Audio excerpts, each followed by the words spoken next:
നമസ്കാരം പ്രിയപ്പെട്ട പ്രേക്ഷകരെ, നേഷൻ ഫസ്റ്റിൻ്റെ മറ്റൊരു എപ്പിസോഡിലേക്ക് കൂടി പ്രിയപ്പെട്ട പ്രേക്ഷകർക്ക് സ്വാഗതം. എല്ലാ ദിവസവും രാവിലെ ആ ദിവസം സംഭവിക്കാൻ സാധ്യതയുള്ള പ്രധാനപ്പെട്ട ദേശീയ വാർത്തകളുമായി പ്രേക്ഷകർക്ക് മുന്നിലേക്ക് നേഷൻ ഫസ്റ്റ് എത്തുകയാണ്. ഞാൻ എസ് ശ്രീകാന്ത്. വാർത്തകളിലേക്ക് നമ്മൾ പോവുകയും ചെയ്യുന്നു. ഏറ്റവും പ്രധാനപ്പെട്ട വാർത്ത ഇന്ന് പുറത്തു വരുന്നത് അത് കഴിഞ്ഞ ദിവസം പ്രധാനമന്ത്രി നരേന്ദ്രമോദി രാഷ്ട്രപതി ദ്രൗപദി മുർമുവുമായി ഒരു കൂടിക്കാഴ്ച നടത്തിയിരുന്നു. അതിനെ ചുറ്റിപ്പറ്റിയുള്ള വാർത്തകളാണ് ഇന്നിപ്പോൾ ഏറ്റവും പ്രധാന ദേശീയ വാർത്തയായി പുറത്തു വരുന്നത്. പ്രധാനമന്ത്രി രാഷ്ട്രപതിയുമായി കൂടിക്കാഴ്ച നടത്തിയതിന് പിന്നിൽ ദേശീയ തലത്തിൽ നമ്മുടെ നരേന്ദ്രമോദി സർക്കാരിൽ ഒരു അഴിച്ചുപണി വരാൻ പോകുന്നു എന്നുള്ള അഭ്യൂഹങ്ങളാണ് ഇപ്പോൾ ഡൽഹിയിൽ പടർന്നു പിടിച്ചിരിക്കുന്നത്. കേന്ദ്ര മന്ത്രിസഭയിൽ പുനഃസംഘടനയ്ക്ക് സാധ്യതയേറുന്നു എന്ന ശക്തമായ അഭ്യൂഹങ്ങൾക്കിടെയായിരുന്നു ഈ കൂടിക്കാഴ്ച ഇന്നലെ നടക്കുകയും ചെയ്തത്. ഇന്നലെ രണ്ടുപേരും തമ്മിലുള്ള കൂടിക്കാഴ്ചയിൽ വിവിധ വിഷയങ്ങൾ ചർച്ചയായി എന്ന വാർത്തയും ഇതിനോടകം ഇപ്പോൾ പുറത്തു വന്നിട്ടുണ്ട്. കേന്ദ്ര സർക്കാരിന്റെ കാലാവധി പകുതിയോടടുക്കുന്ന പശ്ചാത്തലത്തിൽ ഭരണപരമായ മാറ്റങ്ങൾക്കും രാഷ്ട്രീയ അഴിച്ചുപണികൾക്കുമുള്ള മിഡ് ടേം റീസെറ്റായി മന്ത്രിസ്ഥാനങ്ങളിൽ മാറ്റമുണ്ടാകും എന്നാണ് സൂചന. കഴിഞ്ഞ ദിവസം ജോർജ് കുര്യൻ രാജിവെച്ചിരുന്നു. അതോടൊപ്പം തന്നെ പങ്കജ് ചൗധരി മന്ത്രിയാണ്, കേന്ദ്ര സഹമന്ത്രിയാണ്. അദ്ദേഹം നിലവിൽ ഉത്തർപ്രദേശിന്റെ പ്രസിഡന്റായി പോയി, BJPയുടെ പ്രസിഡന്റായി പോയിട്ടുണ്ട്. ഹർഷ് മൽഹോത്ര ഡൽഹിയുടെ പ്രസിഡന്റായി പോയിട്ടുണ്ട്, അദ്ദേഹവും കേന്ദ്രമന്ത്രിയായിരുന്നു. രവ്നീത് സിംഗ് ബിട്ടു അദ്ദേഹത്തിന്റെയും രാജ്യസഭാ കാലാവധി അവസാനിച്ചിട്ടുണ്ട്. അത് മറ്റൊരു സ്ഥലത്തു നിന്നും അദ്ദേഹത്തെ തെരഞ്ഞെടുത്തിട്ടുമില്ല. അങ്ങനെ നിരവധി മന്ത്രിമാർ സംഘടനാ ചുമതലകളിലേക്ക് മടങ്ങുകയുമാണ്. ഈ പശ്ചാത്തലത്തിലാണ് പ്രധാനമന്ത്രി നരേന്ദ്രമോദി രാഷ്ട്രപതിയുമായി കൂടിക്കാഴ്ച നടത്തുകയും ഒരു മന്ത്രിസഭാ പുനഃസംഘടന ഉടനുണ്ടാവുകയും ചെയ്യും എന്ന അഭ്യൂഹങ്ങൾ വരികയും ചെയ്യുന്നത്. അപ്പോൾ കേരളത്തിൽ നിന്നും നമ്മളൊക്കെ തന്നെ പ്രതീക്ഷിക്കുന്ന ചില പേരുകളുണ്ട്. കുറേയധികം പേരുകൾ കേരളത്തിൽ നിന്നും മന്ത്രിസഭയിലേക്ക് ഉണ്ടാകും എന്ന തരത്തിലൊക്കെ തന്നെ പറഞ്ഞു കേട്ടിരുന്നു. അപ്പോൾ അതിലാരെങ്കിലും ഉണ്ടാകുമോ എന്നുള്ള ഒരു ആകാംക്ഷയിലാണ് മലയാളികൾ ഉൾപ്പെടെയുള്ളവർ. 5 സംസ്ഥാനങ്ങളിലേക്ക് തെരഞ്ഞെടുപ്പ് നടക്കാൻ പോകുന്ന പശ്ചാത്തലത്തിൽ ആ സംസ്ഥാനങ്ങൾക്ക് കാര്യമായ പരിഗണന കിട്ടും എന്നാണ് പ്രതീക്ഷിക്കുന്നത്. ഉത്തർപ്രദേശ്, അതോടൊപ്പം തന്നെ പഞ്ചാബ് ഉൾപ്പെടെയുള്ള സ്ഥലങ്ങളുണ്ട്. അവർക്കൊക്കെ കൂടുതൽ പരിഗണന എന്തായാലും കിട്ടാനുള്ള സാധ്യതയുണ്ട്. രണ്ടാമത്തെ കാര്യം എന്ന് പറയുന്നത് മറ്റ് പാർട്ടികളിൽ നിന്നും NDAയിലേക്ക് വന്ന MP-മാരുണ്ട്. അത് തൃണമൂൽ കോൺഗ്രസിൽ നിന്നും വിഘടിച്ച് വന്ന NCPIയിൽ ജോയിൻ ചെയ്ത് NDAയുടെ ഭാഗമായ MP-മാരുണ്ട്. അതോടൊപ്പം തന്നെ ഉദ്ധവ് താക്കറെ വിഭാഗത്തിൽ നിന്നും വിഘടിച്ചെത്തി അത് ശിവസേന ഷിൻഡെ വിഭാഗത്തിനൊപ്പം ചേർന്നവരുണ്ട്. അവരെ പരിഗണിക്കേണ്ടി വരും. രാജ്യസഭയിലേക്ക് ആം ആദ്മി പാർട്ടിയിൽ നിന്നും എത്തിയ രാഘവ് ചദ്ദയുടെ നേതൃത്വത്തിലുള്ള വിഭാഗം കൂടിയുണ്ട്. അവരിൽ നിന്നുള്ള ആളുകൾക്കും മന്ത്രിസ്ഥാനത്തേക്ക് പരിഗണിക്കേണ്ടി വരും. അങ്ങനെ എന്തായാലും കൂടുതൽ ആളുകളെ മന്ത്രിസഭയിൽ ഉൾപ്പെടുത്തി കുറേയധികം പഴയ ആളുകളെ സംഘടനാ പ്രവർത്തനത്തിലേക്ക് മാറ്റി കൊണ്ടുള്ള നീക്കം അതുമുണ്ടാകും എന്നാണ് പ്രതീക്ഷിക്കുന്നത്. നിതിൻ നബീൻ ചുമതലയേറ്റെടുത്തതിന് ശേഷം BJPയിലും പുനഃസംഘടന നടന്നിട്ടില്ല. അതും വളരെ വേഗം ഉണ്ടാവുകയും ചെയ്യും. അപ്പോൾ സമൂലമായ ഒരു അഴിച്ചുപണി ഉടൻ തന്നെ പാർട്ടിയിലും കേന്ദ്ര മന്ത്രിസഭയിലും പ്രതീക്ഷിക്കാം. അക്കാര്യത്തിൽ ഇനി ഒരു സംശയവും വേണ്ട. കാരണം മന്ത്രിമാർ പോകുന്നുണ്ട്, അവർക്ക് പകരം ആളുകളെ നിയോഗിച്ചേ തീരുകയും ചെയ്യൂ. അതുമായി ബന്ധപ്പെട്ട കൂടിക്കാഴ്ചയാണ് പ്രധാനമന്ത്രിയും രാഷ്ട്രപതിയും തമ്മിൽ ഇന്നലെ ഉണ്ടായത് എന്നതാണ് ഡൽഹിയിലെ അന്തഃപുര ചർച്ചകളിൽ കൂടുതലായി കേൾക്കുന്നത്. പിന്നെ ഈ അന്തഃപുര ചർച്ചകൾക്കൊന്നും പ്രധാനമന്ത്രിയുടെ കാര്യത്തിൽ ഒരു കണിശതയും നമുക്ക് പറയാൻ സാധിക്കില്ല. അത് പ്രഖ്യാപനം വരുമ്പോൾ മാത്രമേ പറയാനും സാധിക്കൂ. എങ്കിലും ഒരുമാതിരി മുതിർന്ന മാധ്യമ പ്രവർത്തകർ, അതോടൊപ്പം തന്നെ രാഷ്ട്രീയ വൃത്തങ്ങളൊക്കെ ഇത് തന്നെയായിരുന്നു ചർച്ച എന്ന് അടിവരയിടുന്നുണ്ട്. അപ്പോൾ മറ്റൊരു വാർത്തയിലേക്ക് നമുക്ക് പോകാം. ഉത്തർപ്രദേശുമായി ബന്ധപ്പെട്ട ഒരു വാർത്തയിലേക്കാണ് പ്രിയ പ്രേക്ഷകരെ നമ്മൾ ഈ ഘട്ടത്തിൽ പോകാൻ പോകുന്നത്. അതായത് നിയമസഭാ തെരഞ്ഞെടുപ്പ് പടിവാതിൽക്കൽ എത്തി നിൽക്കെ ഉത്തർപ്രദേശിൽ BJPക്ക് പുതിയ ടീം വരാൻ പോകുന്നു എന്നുള്ളതാണ്. പുതുതായി നിയോഗിക്കപ്പെട്ട സംസ്ഥാന അധ്യക്ഷൻ പങ്കജ് ചൗധരി ഭാരവാഹികളുടെ പട്ടിക കേന്ദ്ര നേതൃത്വത്തിന് സമർപ്പിക്കുകയും ചെയ്തു എന്നിപ്പോൾ വാർത്ത വന്നിട്ടുണ്ട്. അതായത് അദ്ദേഹത്തെ മന്ത്രിസഭയിൽ നിന്നും, കേന്ദ്ര മന്ത്രിസഭയിൽ നിന്നും നീക്കി ഉത്തർപ്രദേശിന്റെ സംസ്ഥാന അധ്യക്ഷനായി നിയോഗിച്ചിരുന്നു. അദ്ദേഹം ഒരു ഫ്രഷ് ടീമുമായാണ് 2027 അവിടെ നിയമസഭാ തെരഞ്ഞെടുപ്പിലേക്ക് പോകാൻ പോകുന്നത്. ആ പട്ടിക ഇപ്പോൾ കേന്ദ്ര നേതൃത്വത്തിന് അദ്ദേഹം അംഗീകാരത്തിനായി സമർപ്പിക്കുകയും ചെയ്തിട്ടുണ്ട്. മറ്റൊന്ന്, പടിഞ്ഞാറൻ ഉത്തർപ്രദേശിൽ ഗുജ്ജർ വിഭാഗത്തിൽ നിന്നുള്ള ഒരാളെ മേഖലാ അധ്യക്ഷനായി കൊണ്ടുവരും എന്നാണ് വിവരം. കഴിഞ്ഞ തെരഞ്ഞെടുപ്പിൽ BJPക്ക് ഒരു തട്ടുകേടുണ്ടായ സ്ഥലമാണ്, കഴിഞ്ഞ ലോക്സഭാ തെരഞ്ഞെടുപ്പിൽ തട്ടുകേടുണ്ടായ സ്ഥലമാണ് ഈ പടിഞ്ഞാറൻ UP. അവിടെ ഈ ജാതി സമവാക്യങ്ങളൊക്കെ തന്നെ വളരെ പ്രസക്തമായ കാര്യമാണ്. അവിടെ നിന്നും ഗുജ്ജർ വിഭാഗത്തിൽ ഒരാളെ കൊണ്ടുവരാനുള്ള സാധ്യതയാണ് കാണുന്നത്. വനിതകൾക്കും യുവാക്കൾക്കും കൂടുതൽ പദവി നൽകുന്നതിനൊപ്പം ജാതി സമവാക്യം കൂടി പരിഗണിച്ചാകും ഈ പുതിയ ടീം എന്ന് പറയുന്നു. അതോടൊപ്പം 1-2 ദിവസത്തിനുള്ളിൽ ഈ പ്രഖ്യാപനത്തിന് സാധ്യതയുണ്ട് എന്നും പറയപ്പെടുന്നു. നമുക്കറിയാം, ഉത്തർപ്രദേശിൽ 2027 നിയമസഭാ തെരഞ്ഞെടുപ്പ് വരാൻ പോവുകയാണ്. യോഗി ആദിത്യനാഥ് സർക്കാരിന്റെ പെർഫോമൻസ്, അതിന്റെ വിലയിരുത്തൽ കൂടിയാകും 2027 നിയമസഭാ തെരഞ്ഞെടുപ്പ്. UPയിൽ നിന്നും യോഗി ആദിത്യനാഥ് സർക്കാരിനെ ഇറക്കും എന്നാണ് സമാജ്വാദി പാർട്ടി നേതാവ് അഖിലേഷ് യാദവിന്റെ വെല്ലുവിളി. അതിൽ പല വിഷയങ്ങളും ഉയർത്തിക്കൊണ്ട് യോഗി ആദിത്യനാഥിനെ ഇറക്കുന്നതിന് വേണ്ടിയുള്ള ശ്രമങ്ങൾ അവർ തുടങ്ങിയിട്ടുമുണ്ട്. അതോടൊപ്പം കോൺഗ്രസുമായി കൈകോർത്തുകൊണ്ടുള്ള ഒരു നീക്കത്തിനും ഇപ്പോൾ കഴിഞ്ഞ ദിവസം ചർച്ചകൾ നടക്കുന്നത്. അതിനിടെയാണ് BJP ശക്തമായ ടീമിനെ, പാർട്ടിയെ നയിക്കാൻ അവസാന ഘട്ടത്തിൽ രംഗത്തിറക്കാൻ തീരുമാനിച്ചിട്ടുള്ളതും. അത് കൃത്യമായ വാർത്തകൾ ഇന്നോ നാളെയോ പ്രഖ്യാപനമുണ്ടാകും. അതിന്റെ കൃത്യമായ വാർത്തകൾ പ്രിയപ്പെട്ട പ്രേക്ഷകരിലേക്ക് ജനം TV എത്തിക്കുകയും ചെയ്യും. ഒരു വാർത്ത കൂടിയുണ്ട് ഉത്തർപ്രദേശിൽ നിന്നും. നമുക്കറിയാം, ഉത്തർപ്രദേശ് എന്ന് കേൾക്കുമ്പോൾ കേരളത്തിൽ പറയുന്ന ഏറ്റവും പ്രധാനപ്പെട്ട കാര്യം ചാണകങ്ങളുടെ സ്ഥലം എന്നൊക്കെ പറഞ്ഞ് കുറേയധികം ഹാൻഡിലുകൾ, അത് കുറേയധികം ഫേക്ക് ഐഡികളുണ്ട്, കുറേയധികം ലെഫ്റ്റ് ഇസ്ലാമിസ്റ്റ് ഹാൻഡിലുകളൊക്കെ തന്നെ ആക്ഷേപങ്ങൾ ചൊരിയുന്ന കാഴ്ച നമ്മൾ കണ്ടിട്ടുണ്ട്. അതായത് വികസനമില്ലാത്ത നാട് എന്ന രീതിയിൽ പറഞ്ഞ് ആക്ഷേപിക്കുന്നത് കാണാം. BJP അവിടെ അധികാരത്തിലെത്തിയിട്ട് കുറച്ച് നാളുകളെ ആയുള്ളൂ. അതിനു മുമ്പ് ഭരിച്ചിരുന്നത് ഇതേ കോൺഗ്രസ്സുകാരും സമാജ്വാദി പാർട്ടിയും BSPയും ഒക്കെ ആയിരുന്നു. ആ നാടിനെ കട്ടുമുടിച്ച് ആ നാടിനെ തകർത്ത് തരിപ്പണമാക്കിയ ആളുകളാണ് ഇത്. അപ്പോൾ അവർ ആക്ഷേപം ചൊരിയുമ്പോൾ ഇതാ യോഗി ആദിത്യനാഥ്, കാഷായം ധരിച്ച സന്യാസി, അവിടെ മുഖ്യമന്ത്രിയായി അധികാരമേറ്റതിന് ശേഷം അവിടെ വന്ന മാറ്റങ്ങളെ കുറിച്ചാണ് പറയാൻ പോകുന്നത്. സാമ്പത്തിക രംഗത്ത് വൻ മുന്നേറ്റം നടത്തി ചരിത്രം കുറിച്ചിരിക്കുകയാണ് ഉത്തർപ്രദേശ് എന്നതാണ് ഈ വാർത്ത. നമ്മുടെ ക്യാമറാമാൻ കൃഷ്ണമുറ കൂടുതൽ അകന്നകന്ന് പോകുന്നുണ്ട്. ഒരു നിർദ്ദേശം, കുറച്ചുകൂടി ഫ്രണ്ടിലേക്ക് കയറി നിൽക്കണം കൃഷ്ണമുറ. അത് ആ സ്ഥലം കുറച്ച് ബാക്കിലേക്ക് പോകുമ്പോൾ പ്രശ്നമുണ്ട്. അപ്പോൾ വാർത്തയിലേക്ക് പോകുന്നുണ്ട്. ഉത്തർപ്രദേശിൽ നിന്നുള്ള കയറ്റുമതി 2 ലക്ഷം കോടി രൂപ എന്ന നാഴികക്കല്ല് പിന്നിട്ടു എന്നുള്ള വാർത്തയാണ് ഉത്തർപ്രദേശിൽ നിന്നും നമുക്ക് ഇന്ന് നൽകാൻ കഴിയുന്ന ഏറ്റവും പ്രധാനപ്പെട്ട വാർത്ത. ഉത്തർപ്രദേശിൽ യോഗി ആദിത്യനാഥ് സർക്കാർ അധികാരമേറ്റതിന് ശേഷം അവിടുത്തെ സാമ്പത്തിക രംഗത്ത് വൻ കുതിച്ചുചാട്ടം എന്ന വാർത്തയാണ് പുറത്തു വരുന്നത്. Federation of Indian export organisation പുറത്തുവിട്ട ഏറ്റവും പുതിയ കണക്കുകൾ പ്രകാരം ഇന്ത്യയിൽ നിന്നും കൂടുതൽ കയറ്റുമതി നടത്തുന്ന സംസ്ഥാനങ്ങളുടെ പട്ടികയിൽ ഉത്തർപ്രദേശ് 5ാം സ്ഥാനത്തെത്തി. അപ്പോൾ കേരളം കയറ്റുമതി ചെയ്യുന്നത് എന്താണ് എന്ന് കൂടി ഈ കമന്റ് ഇടാൻ വരുന്ന ആളുകൾ, അല്ലെങ്കിൽ ആക്ഷേപിക്കാൻ വരുന്ന ആളുകൾ, ഉത്തർപ്രദേശിനെയും യോഗി ആദിത്യനാഥിനെയും ഒക്കെ അധിക്ഷേപിക്കുന്നവർ കൃത്യമായി മറുപടി കൂടി നൽകേണ്ടതാണ്. കാരണം ചാണകം എന്നൊക്കെ പറഞ്ഞ് ഒരു സംസ്ഥാനത്തെ ആക്ഷേപിക്കുമ്പോൾ, അത് BJP വന്നതിന് ശേഷമാണ് അങ്ങനെ ഒരു ആക്ഷേപം. ആ ചാണകം എന്ന് നിങ്ങൾ വിളിക്കുന്ന ആളുകൾ ഭരിക്കുന്ന സംസ്ഥാനം കയറ്റുമതിയിൽ ഈ രാജ്യത്ത് 5ാം സ്ഥാനത്തെത്തിയിരിക്കുന്നു. 2 ലക്ഷം കോടിയുടെ സാമ്പത്തിക നേട്ടത്തിലേക്ക് എത്തിയിരിക്കുന്നു എന്നുള്ളതാണ് ആക്ഷേപിക്കുന്ന കേരളം. നമ്മുടെ കേരളം ഇന്ന് ഏതവസ്ഥയിൽ എത്തി നിൽക്കുന്നു എന്നുള്ളത് ചോദിച്ചാൽ, ധവളപത്രം ഇറക്കിയ മുഖ്യമന്ത്രി പറഞ്ഞത് 5 ലക്ഷം കോടി രൂപയുടെ കടം എന്നുള്ളതാണ്. ഒരിടത്ത് 2 ലക്ഷം രൂപ, 2 ലക്ഷം കോടി രൂപ സാമ്പത്തികമായി നേട്ടമുണ്ടാക്കുമ്പോൾ മറ്റൊരിടത്ത് 5 ലക്ഷം കോടി രൂപയുടെ കടമാണ് ഉണ്ടാക്കി വെച്ചിരിക്കുന്നത്. അപ്പോൾ വീണ്ടും വിളി നിങ്ങൾക്ക് തുടരാം. ഏറ്റവും പ്രധാനപ്പെട്ട കാര്യം, ഈ ധനകാര്യ വർഷത്തിൽ 2,241 കോടി രൂപയുടെ വിദേശ വ്യാപാരം ആകെ സംസ്ഥാനം നടത്തി എന്നാണ് പറയുന്നത്. ഇന്ത്യയുടെ ആകെ കയറ്റുമതിയുടെ 5.2% UPയിൽ നിന്നാണ് എന്നും വ്യക്തമാക്കുന്നുണ്ട്. അതോടൊപ്പം UP സർക്കാർ വലിയ തോതിൽ ലോജിസ്റ്റിക് പാർക്കുകളും കണ്ടെയ്നർ ഡിപ്പോകളും എക്സ്പ്രസ് വേകളും നിർമ്മിച്ചത് ഗുണകരമായി എന്ന് പറയുന്നു. നമ്മൾ അയോധ്യയിലേക്കൊക്കെ പോകുമ്പോൾ കണ്ടിട്ടുണ്ടാകും, ആഗ്ര എക്സ്പ്രസ് വേ, ലക്നൗ എക്സ്പ്രസ് വേ ഒക്കെ കണ്ടിട്ടുണ്ടാകും. അതൊക്കെ എത്രത്തോളം മനോഹരമാണ്.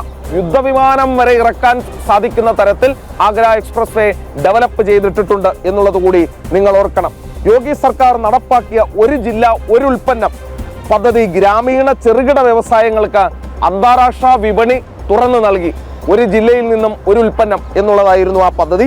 സംസ്ഥാനത്തിന്റെ കയറ്റുമതിയിൽ ഏറ്റവും വലിയ വിഹിതം ഇലക്ട്രിക്കൽ മെഷീനറികൾക്കും സ്മാർട്ട് ഫോണുകൾ ഉൾപ്പെടെയുള്ള ഇലക്ട്രോണിക് ഉൽപ്പന്നങ്ങൾക്കുമാണ്.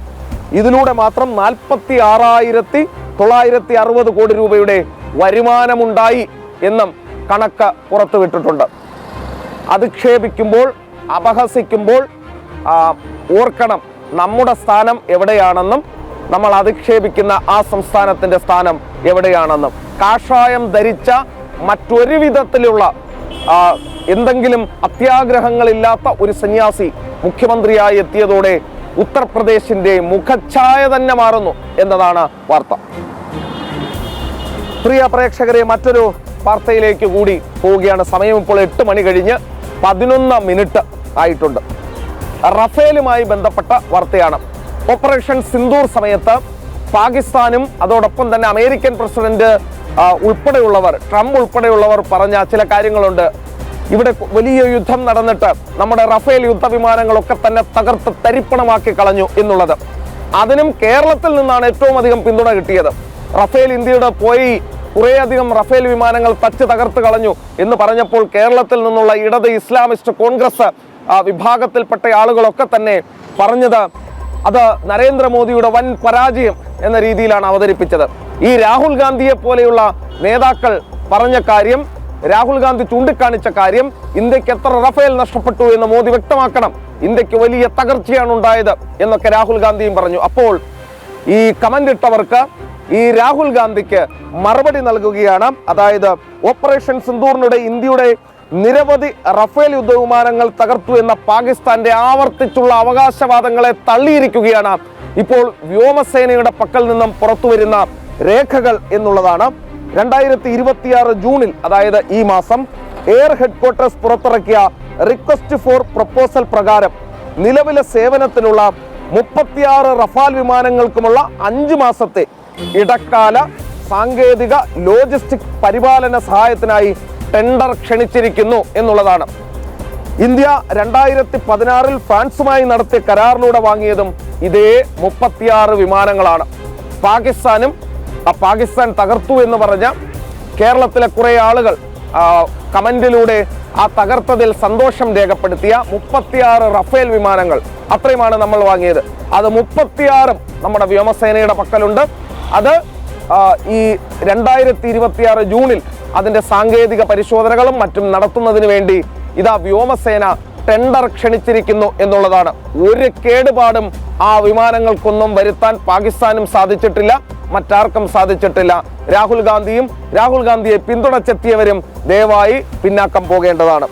അപ്പോൾ പഹൽഗാം ഭീകരാക്രമണത്തിന് മറുപടിയായി ഇന്ത്യ നടത്തിയ ഓപ്പറേഷൻ സിന്ദൂർ സമയത്താണ് ഈ റഫേൽ വിമാനങ്ങൾ തകർത്തത് എന്നായിരുന്നു അവകാശവാദം. ഈ അവകാശവാദങ്ങൾ നടത്തുമ്പോൾ, ആക്ഷേപിക്കാൻ ഇറങ്ങുമ്പോൾ ഓർക്കേണ്ടത്, നിങ്ങൾ ആക്ഷേപിക്കുന്നത് നരേന്ദ്രമോദിയെ അല്ല. റഫേൽ വാങ്ങിയത് നരേന്ദ്രമോദിയല്ല, ഈ രാജ്യമാണ്. പാകിസ്ഥാന്റെ വാക്കുകളല്ല നിങ്ങൾ വിശ്വസിക്കേണ്ടത്. അത് ഈ രാജ്യത്തെ സൈന്യത്തിൻ്റെതാണ്, വ്യോമസേനയുടേതാണ്. അവർ പുറത്തുവിട്ട ഔദ്യോഗിക രേഖകളാണ് ഇപ്പോൾ ഉദ്ധരിച്ച് ജനം TV ഈ വാർത്ത നൽകുന്നത്.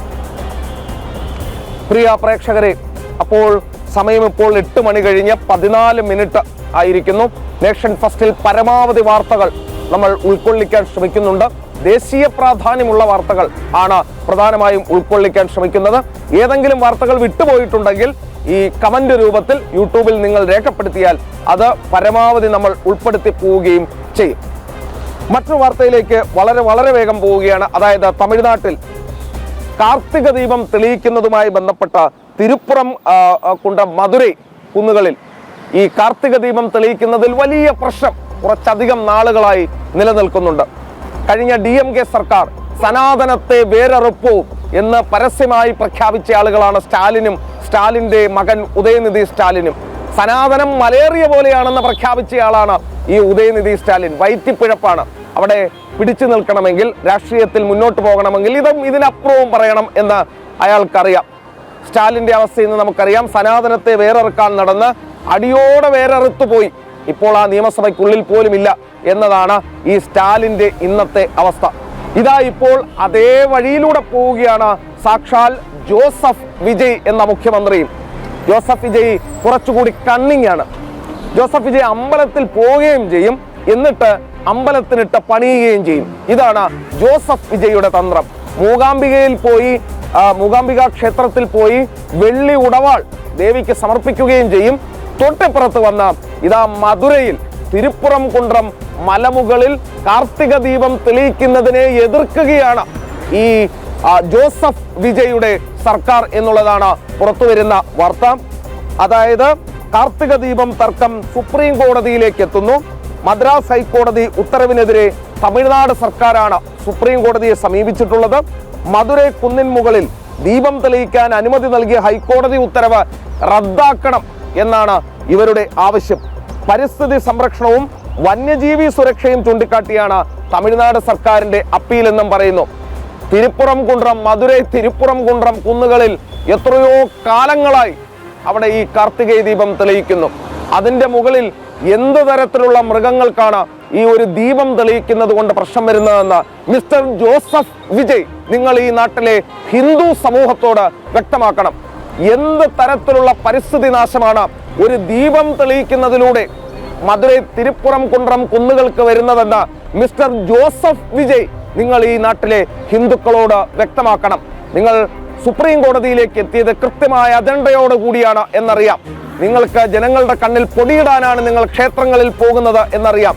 അതിനൊപ്പം തന്നെ ക്ഷേത്രങ്ങൾക്കിട്ട് വിശ്വാസങ്ങൾക്കിട്ടുള്ള ഈ പണിയും ഹിന്ദു വിഭാഗത്തിന് മനസ്സിലാവുകയും ചെയ്യുന്നുണ്ട്. ആചാരപരമായ അവകാശങ്ങൾ സംരക്ഷിക്കപ്പെടണമെന്ന മുൻ ഉത്തരവിനെതിരെ സർക്കാരിന്റെ ഈ നീക്കം വലിയ ചർച്ചയാകുന്നുണ്ട് എന്നുള്ളതാണ്. ജോസഫ് വിജയുടെ ഈ പ്രവർത്തനങ്ങൾ, ജോസഫ് വിജയ് തികഞ്ഞ രീതിയിൽ ഹിന്ദു വിരുദ്ധ പ്രവർത്തനങ്ങളിലേക്ക് പോകുന്നത് വർഷങ്ങളായി, പതിറ്റാണ്ടുകളായി ഈ തിരുപ്പുറം കുണ്ട്രം ഉൾപ്പെടുന്ന മേഖലയിലൊക്കെ തന്നെ ഈ കാർത്തിക ദീപം വലിയ ആഘോഷമാണ്. അവിടെ പരിസ്ഥിതി പ്രശ്നവും മൃഗസംരക്ഷണവും പറഞ്ഞാണ് ഈ പരിപാടിക്ക് ജോസഫ് വിജയ് തിരിഞ്ഞിരിക്കുന്നത്. ഹിന്ദു വിഭാഗങ്ങൾക്ക് ഏത് പാർട്ടി അധികാരത്തിൽ വന്നാലും തമിഴ്നാട്ടിൽ തിരിച്ചടി തന്നെയാണ് എന്ന് ഇത് വ്യക്തമാക്കുകയും ചെയ്യുന്നുണ്ട്. ബാക്കി സുപ്രീം കോടതിയിൽ കാണാം. ഒരു വാർത്ത കൂടിയുണ്ട് നമ്മുടെ നേഷൻ ഫസ്റ്റിൽ. അതോടുകൂടി ഇന്നത്തെ നമ്മുടെ ഈ നേഷൻ ഫസ്റ്റ് വൈൻഡപ്പ് ചെയ്യേണ്ട സമയത്തിലേക്ക് കടക്കുന്നു. ഇനി 2 മിനിറ്റ് കൂടി മാത്രമേ നമുക്ക് അവശേഷിക്കുകയും ചെയ്യുന്നുള്ളൂ. ഹോർമുസ് കടലിടുക്കുമായി ബന്ധപ്പെട്ട ഒരു വാർത്തയാണ്. അതായത് അമേരിക്കയും ഇറാനും പശ്ചിമേഷ്യയിലെ സംഘർഷം അവസാനിപ്പിക്കുന്നതായി ധാരണാപത്രത്തിൽ ഒപ്പുവെച്ചതിന് ശേഷം ഇന്ത്യയിലേക്ക് വരികയായിരുന്ന 11 കപ്പലുകൾ ഹോർമുസ് കടലിടുക്ക് വിജയകരമായി കടന്നതായി വിദേശകാര്യ മന്ത്രാലയം പറയുന്നു. അതായത് ഹോർമുസ് കടലിടുക്കിൽ നിന്ന് അതുവഴി ഏതാണ്ട് 11 ഇന്ത്യൻ കപ്പലുകൾ വിജയകരമായി കടന്നു വന്നിരിക്കുന്നു എന്നുള്ളതാണ് വാർത്ത. 10 ഇന്ത്യൻ പതാകയുള്ള കപ്പലുകൾ ഇപ്പോഴും ഈ മേഖലയിലുണ്ട് എന്ന വാർത്തയും ഇതോടൊപ്പം പുറത്തു വരുന്നുണ്ട്. 2 പുതിയ ഇന്ത്യൻ കപ്പലുകൾ അടുത്തിടെ അവിടെ എത്തുകയും ചെയ്തിട്ടുണ്ട്. അതും ഇതോടൊപ്പം ചേർത്ത് വെക്കേണ്ടതാണ്. ബാക്കിയുള്ള ഇന്ത്യൻ കപ്പലുകളും ഉടൻ ഹോർമുസ് കടലിടുക്ക് കടന്നെത്തും എന്നാണ് വിദേശകാര്യ മന്ത്രാലയം പ്രത്യാശ പ്രകടിപ്പിച്ചത്.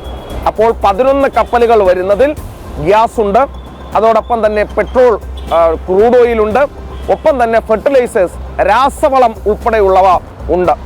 അപ്പോൾ ഇവയെല്ലാത്തിൻ്റെയും ഷോർട്ടേജ് ഈ രാജ്യത്ത് ധാരാളമായി ഉണ്ടായിരുന്നു.